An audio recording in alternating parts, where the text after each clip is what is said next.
Aujourd'hui, je vais vous parler d'une lettre spéciale selon la science mutationnelle et les systèmes cachés.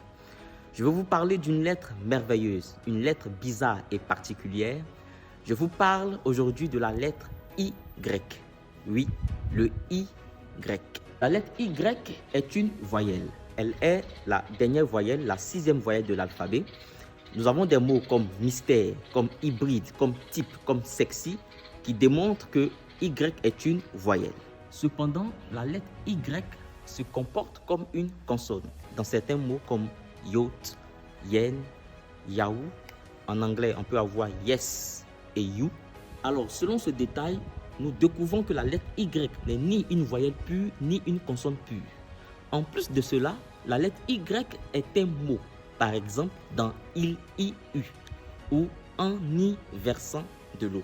Et même en espagnol, la lettre Y signifie et, la conjonction de coordination et. Alors, quel lien caché se trouve dans ce détail? Et, c'est E plus T. Dans l'alphabet, E est la 5e lettre, T est la 20e lettre. 5 plus 20 égale 25 et la 25e lettre de l'alphabet, c'est Y. Vous voyez, cette lettre, ni voyelle, ni consonne, est aussi mot, parce que c'est une lettre mystère. Revenons au système des voyelles. Quand nous écrivons voyelle, la lettre initiale c'est V. V dans les systèmes cachés vaut 5. Vous voyez même qu'en chiffre romain, V égale 5.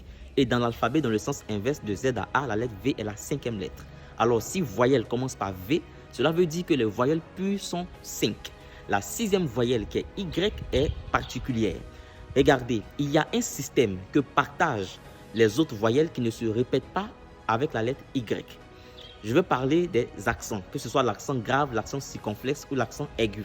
Je donne un exemple avec l'accent circonflexe pour aller plus rapidement. Vous voyez, on a par exemple âme, l'accent circonflexe sur le A. Tête, l'accent circonflexe sur le E. Nous avons maître, l'accent circonflexe sur le I. Côte, l'accent circonflexe sur le O. Flûte, l'accent circonflexe sur le U, mais jamais un accent sur Y. Alors, je vous présente un autre système caché de l'alphabet qui démontre la particularité de la lettre Y au niveau des voyelles et des consonnes. L'alphabet est dans un système caché d'équidistance de plus 3 et plus 5 en fonction des voyelles et des consonnes. La première voyelle, c'est A, mais pour trouver la prochaine voyelle qui est E, on a un système caché de plus 3, c'est-à-dire de A, on saute 3 consonnes B, C et D pour trouver E. De E, on saute 3 consonnes F, G, H pour trouver I. Après cela, on va en plus 5, c'est-à-dire de I, on va sauter J, K, L, M, N, 5 consonnes pour trouver O. De O, on va sauter 5 consonnes P, Q, R, S, T pour trouver U. Si on s'arrête à U, on considère selon ce système que les lettres qui restent V, W, X, Y, Z sont des consonnes. Et si on revient à plus 3, c'est-à-dire V, W, X seront des consonnes et Y redevient voyelle. Alors, pourquoi tant de systèmes cachés et de bizarreries autour de la lettre Y?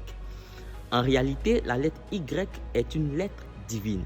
Vous voyez dans l'écriture du nom de Dieu en hébreu, Yahvé, Yod, He, Vav, He, nous avons comme lettre initiale le Y. Et comme Dieu est l'être suprême et souverain que nous adorons, la lettre Y c'est la forme de 2 mains levées vers le ciel. Ce que je viens de démontrer là, ça fait partie des systèmes cachés. Que Dieu vous bénisse.